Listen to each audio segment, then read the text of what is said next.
Hey, and welcome to this week's coaching video for those of you who are going to be leading an off-campus small group through Dayspring's ministry, an adult small group. If you're leading one of those or facilitating the discussion this week, this video is for you. I'm going to talk you through this week's handout and make sure that you are familiar with the content and ready to go. If you teach a Sunday morning small group for adults or students, there's a different video for you. Be sure to watch that one. This one's going to talk you through the insert that goes inside the bulletin, the sermon discussion guide. So let's look at that together.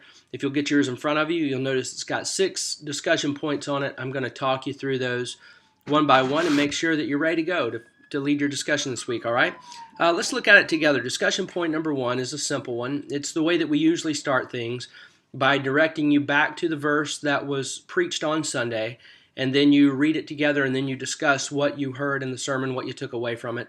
This week's verse, 1 Corinthians chapter 13, verse 4, as we continue to study through the love revolution and what it means to live a life of love. This week we'll focus on the fact that love is patient and love is kind. So this discussion guide that you work through, even as we're listening to it now, listen to it through the filter of those 2 words, love is patient, love is kind, and see if there's any kind of aha moments that you have along the way. But that's how you'll start off. And to be honest with you, I think this is one of those weeks where you and your group will have a lot of discussion here. This may be one of these weeks where you have a hard time making your way through the handout because you really spend a lot of time right here on discussion point number 1. And if that's the case, if your group is kind of going on and on here, that's great, because the whole point is that you're digging a little deeper here, going a little deeper here. So if your group has a lot to say in response to the message from Sunday, if they took a lot of notes and have a lot of thoughts or questions, run with those. Let that happen. That's good. That's really good. But that's how you're going to get started, looking back over Sunday's stuff. Now, discussion point number 2. It explains what you're about to do. What you're about to do is you're going to continue on from what you discussed last week. If your group meets every week, then you know that the last week you looked at a passage together where Jesus had an encounter with a guy who asked him what mattered most. Of all the commandments, which ones matter most, or which one matters most? And Jesus answered a twofold answer: love God and love your neighbor. Well, what you're going to do in this discussion guide is you're going to pick up on that conversation. You're going to carry it through, because Jesus went on to tell a story after that. Now, what happens basically, here's what happens.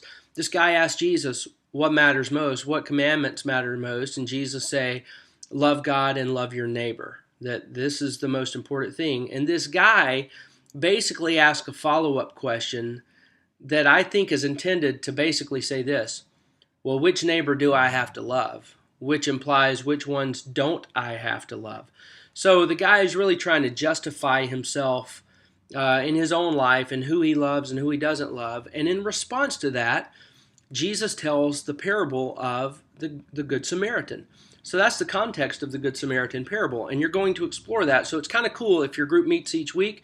You're really just kind of picking up where you left off last week, and discussion point number 2 just simply explains that, okay? So there's nothing to really teach or discuss there. It's just explaining what I explained to you just now. Now, discussion point number 3, you're going to get into that text. Luke chapter 10, verse 25. Last week you read out of a different gospel. This one will bring you to Luke's because it's the one that carries the conversation further. You're going to read Luke 10, verses 25 through 30. That's going to recount the exchange between Jesus and this legal expert who's asking the question. But then it gets you into the parable of the Good Samaritan. Now you're going to read verses 25 through 30, which just starts the parable of the Good Samaritan. And then you're going to discuss verse 30. And here's how verse 30 reads. Listen to this. It says, in reply, Jesus said, a man was going down from Jerusalem to Jericho when he fell into the hands of robbers. They stripped him of his clothes, beat him, and went away, leaving him half dead. Now you're going to stop there, and here's why. Look at the discussion question that you're asking. It says to look at verse 30 again and answer these questions about the man who needed help. What was his age? What was his ethnic makeup? What was his job? What was his economic status, etc.? The point of that question is Jesus doesn't give any of that. Jesus paints a very generic description of a man who's in need of help. He's been robbed. He's been beaten. In fact, he's stripped of his clothes. So really, someone passing by and looking at this man, he's unrecognizable. And there's significance in that, I believe, in Jesus telling the story. And look at the follow-up question, because after you ask that, what was his age, ethnic makeup, job, etc., the answer should be, we don't know. Jesus doesn't explain anything. This is just a generic description of a person, which, by the way, the fact that he's beaten beyond recognition, really, and stripped of his clothing makes it even more generic. We don't know anything about the guy. We can't even recognize him by his clothes. Such a generic, kind of a nameless face. Look at the follow-up question at the end of discussion point number 3. It says, in providing a generic description that could really be anyone, what is Jesus getting at as it relates to the question of who is the neighbor I should love?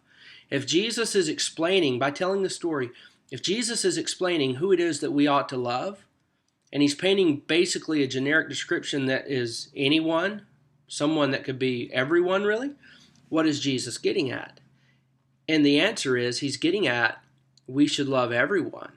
There's really no one, because this guy, again, he's asking the question, who do I not have to love? Who's not my neighbor, Jesus?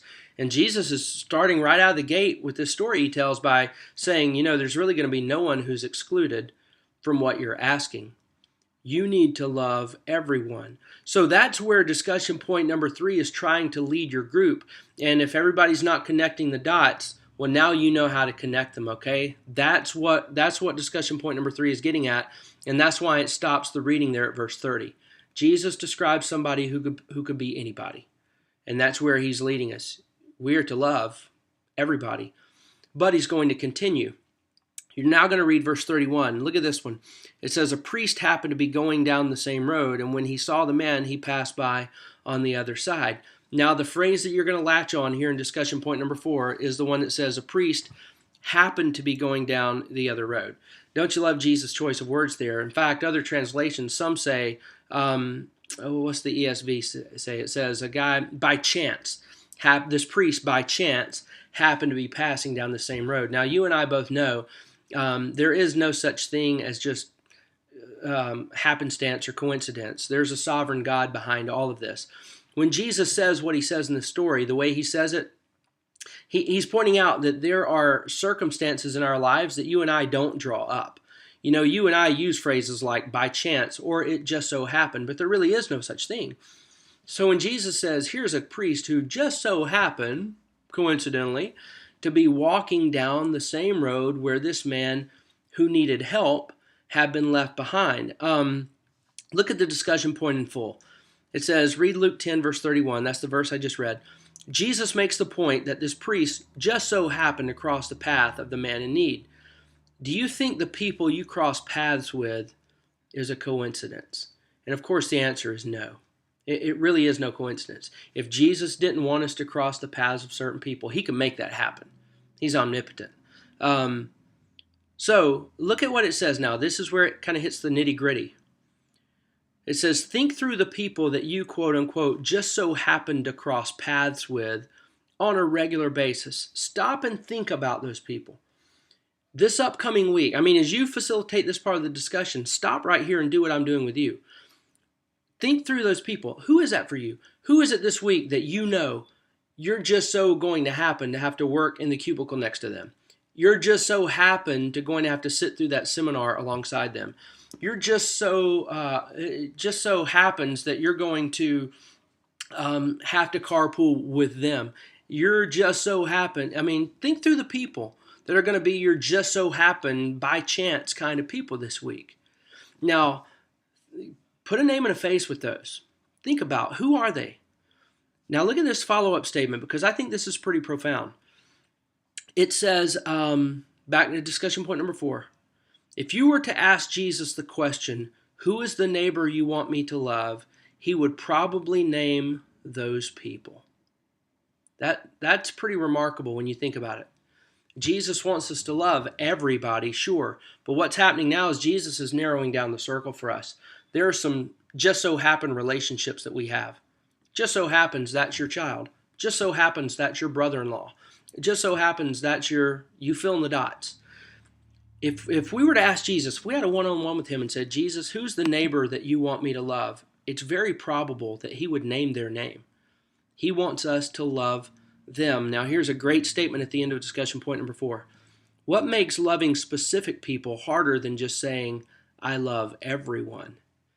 It's much more difficult to love specific people, isn't it? Because we know specifically what's so unlovable about them. But here's Jesus telling a story.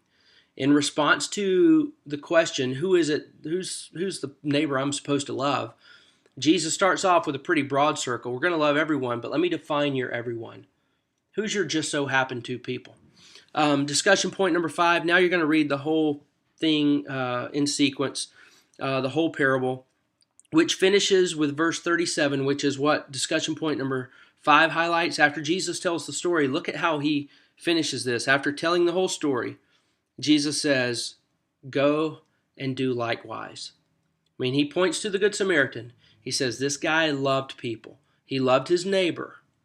Now you go and do likewise. And the emphasis for us is that, we're supposed to love people. There are specific names and faces of people in our lives, our circle of influence. You got the broad circle of everyone, but within that circle, we've got our own. This is our everyone, our circle of influence, our just so happen to list. Jesus is point blank telling us, you love them. And in light of Sunday's message, we should have a pretty good understanding of what that means. Now, you're going to finish up discussion point number 6. It's a simple finish. It's going to direct you to the key statement of the sermon series we've been talking through, as well as direct you to the memory verse, which is a great one, which really reinforces the main point of the series that we're going through. But you'll work through that together. Probably be a good idea if you don't know how to close it up neatly and tightly. A great way to finish is just to try and memorize that verse together as a group. It's simple enough. You ought to be able to do it this week, all right? This is what you're going to be discussing together. I hope that our time together here on this video has helped to make some sense of it for you in terms of how you're going to facilitate the discussion. Thanks for leading your group. Thanks for facilitating it. It does matter. What you're doing here is an act of love and facilitating the small groups. So thanks for doing that. Hope you have a great small group, and I look forward to seeing you all on Sunday.